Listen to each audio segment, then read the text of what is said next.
como é o cluster. Um cluster, no Kafka, ele é composto por brokers. Hoje, a versão atual do Kafka é a 2.6 e ela depende ainda de um cluster Zookeeper.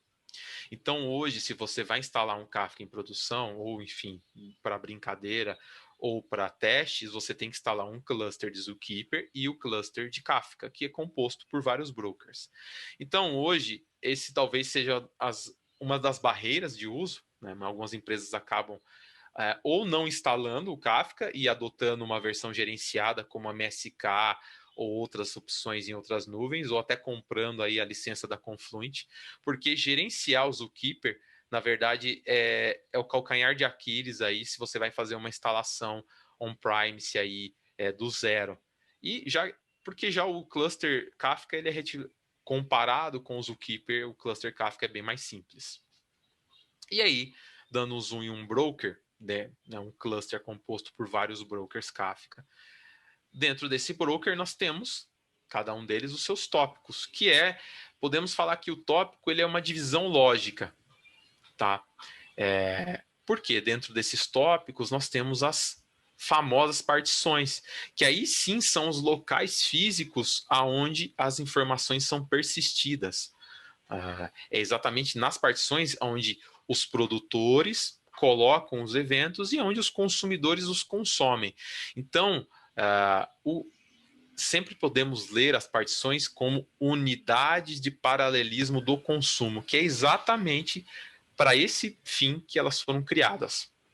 Tá? E a gente vai entender aqui. Porque, dado um producer, uma aplicação produtora que usa o Producer API do Apache Kafka, que faz parte do protocolo Apache Kafka, ele pode escrever eventos em qualquer tópico, em qualquer partição. E aí tem várias regras, né, que podem ser aplicadas. Nesse caso, eu estou fazendo, por exemplo, uma produção de eventos sem usar uma coisa chamada chave de partição. Eu estou produzindo, e aí o que acontece? Quando eu mando um evento sem a famosa chave de partição, o algoritmo do Kafka ele faz uma distribuição de carga. É como se fosse parecido com o load balancer, mas só que é o contrário, porque eu estou enviando dados, não estou recebendo.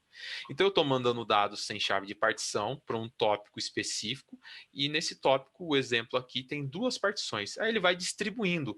Ora ele manda um evento para o tópico, para a partição 0, ora para a partição 1, e assim ele vai distribuindo.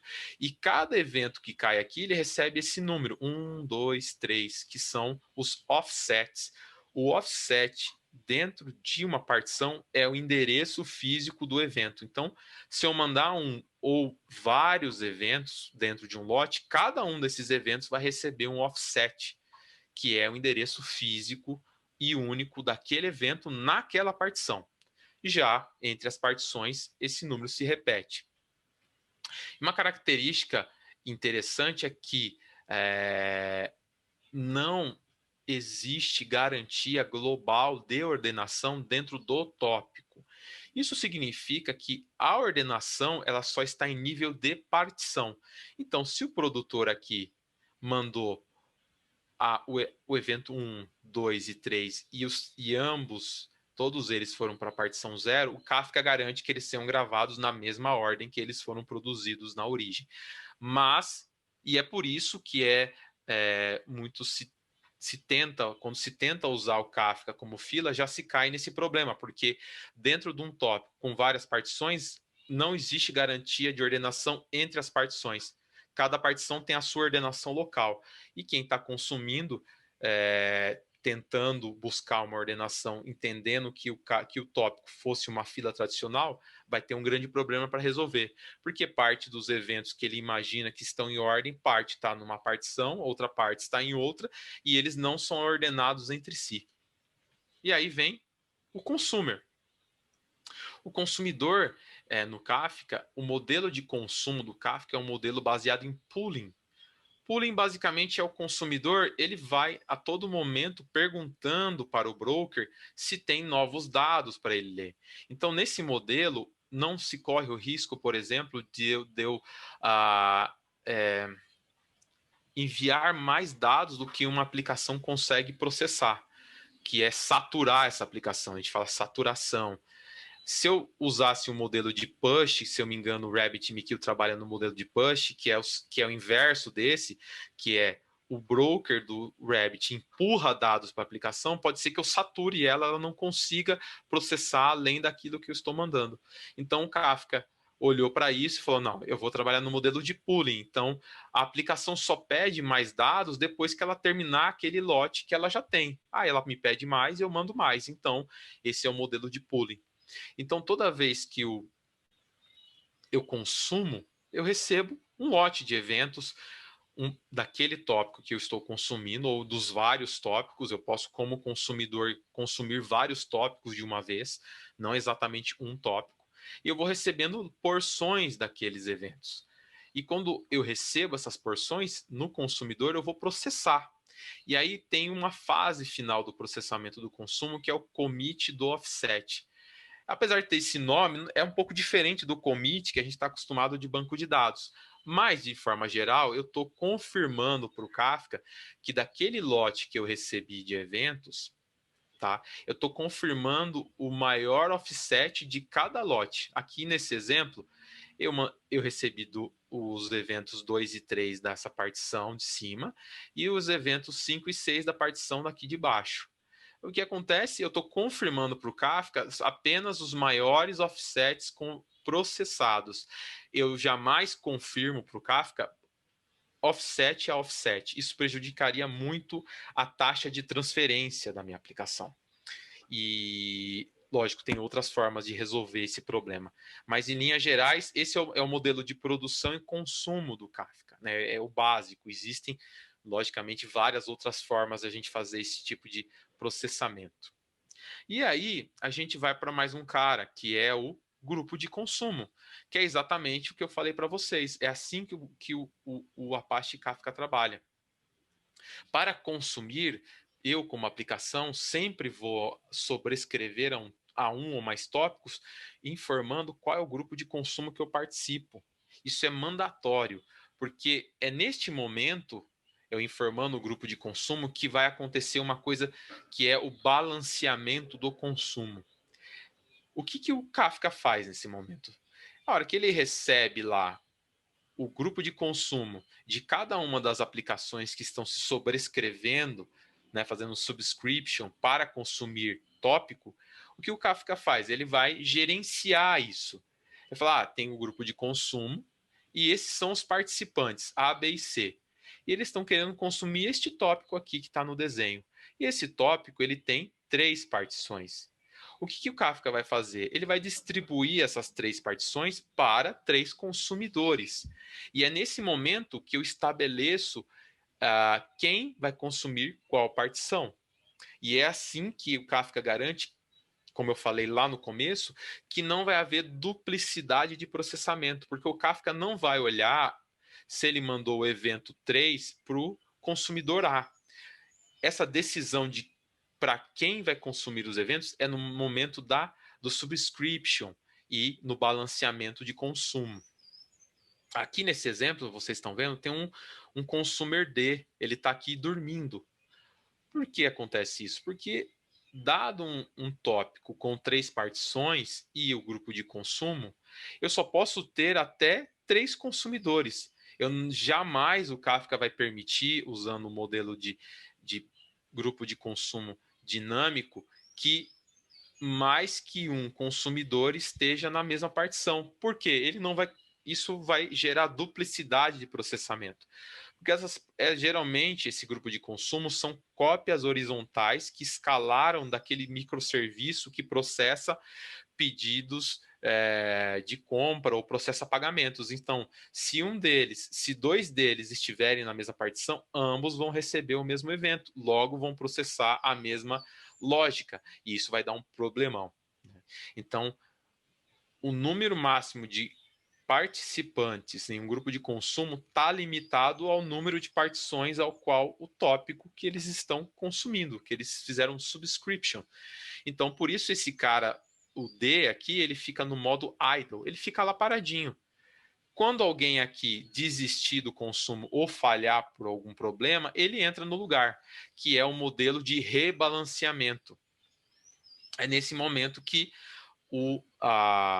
o Apache Kafka, ele inicia o rebalanceamento. É baseado em, por exemplo, falhas, é baseado porque a aplicação desistiu, ela fechou a conexão como consumidor, e aí esse item D aqui que está idle, ele vai entrar para receber uma dessas partições para ele consumir os eventos e assim garantir que não haverá duplicidade de processamento. Ok? Dúvidas podem mandar aí no grupinho, tá? Aqui eu gosto de ilustrar por quê? O que eu vejo mais, né, as empresas, quando elas tentam usar o Kafka para comunicação entre microserviços, principalmente. Eles tentam implementar o design, o pattern de comunicação de request reply assíncrono, que é muito comum, por exemplo, usando o Rabbit. Mas o Rabbit é uma fila. Então, o que acontece? Exemplo, aqui eu tenho um sistema de pedidos e um sistema de pagamentos. Digamos que esse sistema de pedidos ele vai pedir para o sistema de pagamentos para processar o pagamento daquele pedido, porque o cliente confirmou. E o que acontece? Num modelo de fila, eu não tenho partições, eu só tenho uma fila de requisição e uma fila de respostas. Mas no Kafka é muito diferente. Se eu criar um tópico de requisição com várias partições e um tópico de resposta com várias partições, é exatamente isso que vai acontecer. Digamos que aqui, ó, eu estou na minha aplicação a instância A, pensando sempre em grupo de escala horizontal, que é muito comum em microserviços. Ele recebe uma requisição, certo? Lá do front-end, na API, e ele vai naturalmente mandar uma mensagem no tópico de requisição. Até aí, perfeito. Né? Algumas das aplicações aqui no pagamento que são 3 instâncias em cima de um tópico de requisição com 3 partições. Então, logo, as 3 estão consumindo e vão poder receber aquela requisição, né, entre aspas, de processamento de pagamento. E digamos que isso, né, como o produtor A não usou chave de partição, ele caiu, por exemplo, na partição 2. E quem está na partição 2 é a instância B aqui do sistema de pagamentos. Aí ele vai processar o pagamento, vai fazer tudo que ele tem para fazer e, teoricamente, ele vai postar uma resposta no tópico de resposta. É aí que o problema começa a acontecer. Por quê? O B, sem usar a chave de partição, ou mesmo assim usando-a, não existe garantia de que ele vai pôr na mesma partição que a instância lá está esperando. Né? Porque aqui, quando começou a instância A, ela estava consumindo a partição 2 do tópico de resposta. Só que aqui, a instância B do pagamento, ela publicou a resposta na partição 3. Só que olha quem está consumindo a partição 3. É o microserviço C e não foi ele quem recebeu a requisição. Aí começam os problemas. Por quê? É necessário criar uma série de controles e coisas caseiras, né, como a gente fala aqui no Brasil. Eu crio componentes em casa para tentar resolver esse problema. E aí começo a subutilizar o Kafka. Então, ao invés de usar ele para ter autoavasão e processamento, eu começo a limitar ele para adaptar o Kafka a casos de uso que ele não resolve, como esse. Então, sempre eu falo, pessoal, não faça request reply assíncrono usando tópicos no Kafka. Quem resolve isso aqui de uma forma perfeita, se realmente eu quero fazer um request reply assíncrono, é uma solução de fila. Você vai ter tudo que você precisa out of the box. Instalou, usou. O Kafka não, você vai ter toda essa parafernália aqui de controle e no final quem vai receber a confirmação aqui do pagamento é uma aplicação que não está esperando. Logo, aqui o meu canal, o meu front-end que fez a chamada HTTP vai dar timeout, porque ele nunca vai receber a resposta. E é aí que as coisas... então eu ilustro bastante isso aqui, porque é o primeiro caso de uso que muitas empresas tentam fazer em cima de Kafka, é implementar um tópico de requisição e um tópico de resposta. Mas isso funciona Por que existe uma ilusão de que isso funciona? Porque o primeiro contato, quando você vai trabalhar com Kafka, é criar um tópico com apenas uma partição. Então, isso aqui, com uma partição no tópico de requisição e apenas uma partição no tópico de resposta, em ambiente de teste vai ser perfeito, ele vai funcionar. Só que, por não conhecer como as coisas funcionam, se imagina que em produção, por eu colocar mais partições no tópico, isso vai ser, por exemplo, triplicado o processamento dessa solução. E, na verdade, é aí que você, quando colocar em produção, que você vai ver que a solução não foi a ideal. Eu passei por isso, tá? Numa empresa onde eu trabalhei. Eu cheguei lá, a gente tinha esse problema, e aí foi feita toda a implementação usando apenas um tópico em desenvolvimento, então funcionou perfeitamente. Mas existiu a ilusão, né? Eles levaram para a produção, inclusive por isso que eu entrei nessa equipe, para a gente entender o que tinha sido feito, e foi exatamente isso. Imaginou-se que quando eles levassem a produção usando 10 partições no tópico, esse processo todo seria escalado por 10, mas na verdade nada funcionou por conta desse problema que eu acabei de explicar para vocês. Ok? Qualquer dúvida pode mandar aí. E aqui é o ecossistema que já está em torno do Apache Kafka. Hoje, nós temos as duas principais APIs, que é as básicas, ela é a base para todo o restante, que é a Producer API e a Consumer API. Você encontra SDKs para várias linguagens para essas duas APIs. A implementação de referência é feita em Java, tá? Mas existem em outras, para Golang, para .NET Core, Node.js, Python. Muitos dessas que eu falei usam uma lib escrita em C. Então, por exemplo, se você for para Golang, Node.js e Python, provavelmente você está usando a mesma lib feita em C, que se chama librd Kafka. Então, elas vão ter um funcionamento específico. Só algumas implementações mais específicas são feitas do zero, como é o caso da implementação de referência feita em Java. E aí, em cima disso, vem o Kafka Streams, que é uma lib que é feita em cima de Producer e Consumer API, mas ela só é feita para Java, porque é uma lib que roda no client, ela não roda no cluster Kafka, né? O pessoal acaba confundindo muito isso. E você só consegue fazer em Java, não existe a implementação de Kafka Streams para nenhuma outra linguagem, tá?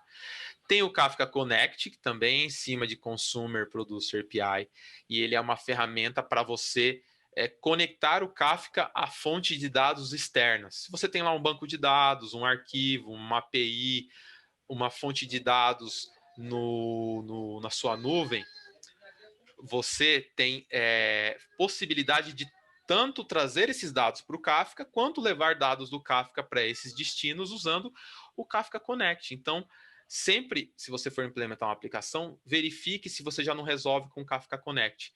Ele foi feito justamente para integrar esses sistemas, né, de uma forma simplificada. Às vezes, algumas pessoas acabam construindo uma aplicação, mas isso poderia ser resolvido com o Kafka Connect. Outro cara muito interessante é o KSQL, ou KSQL DB. Ele é construído em cima de Kafka Streams. Por que ele chama KSQL? Realmente tem a ver com SQL mesmo.